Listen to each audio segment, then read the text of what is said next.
Eerste wil ek sê, baie dankie vir die geleentheid. Wat geoffers is hier gekom, ek het die boodskap in die beker kry.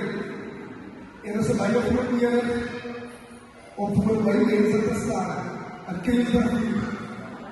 Kyk, gewoonlik as ek amper nooit in Keizerrivier, maar ek staan Keizerrivier. Maar ons word altyd geboek buite Keizerrivier.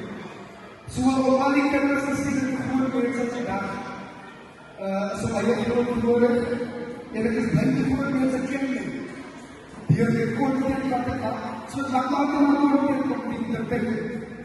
As ek aan die groot mense internet, ek moet die kinders internet, en dat is my heel op die hart.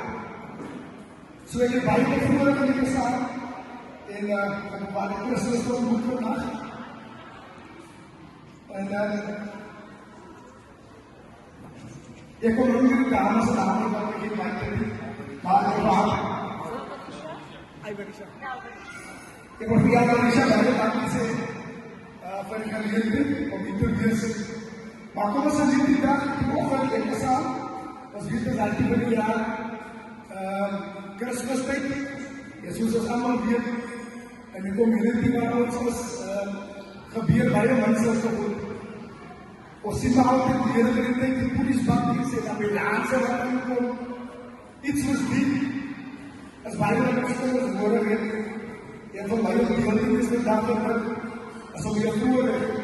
En as jy al Marisha my wil sê, ek het die steeds gestaan, dan het ek nog my vreesnaai verbring met die muziek gemaakt. Was ek dit natuurlijk gesê.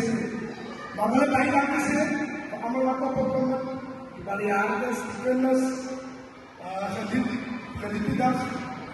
En ja, as ek sê, dit is hier om my te wees. Dat is al van my kant, as ek daar van 4 woorde.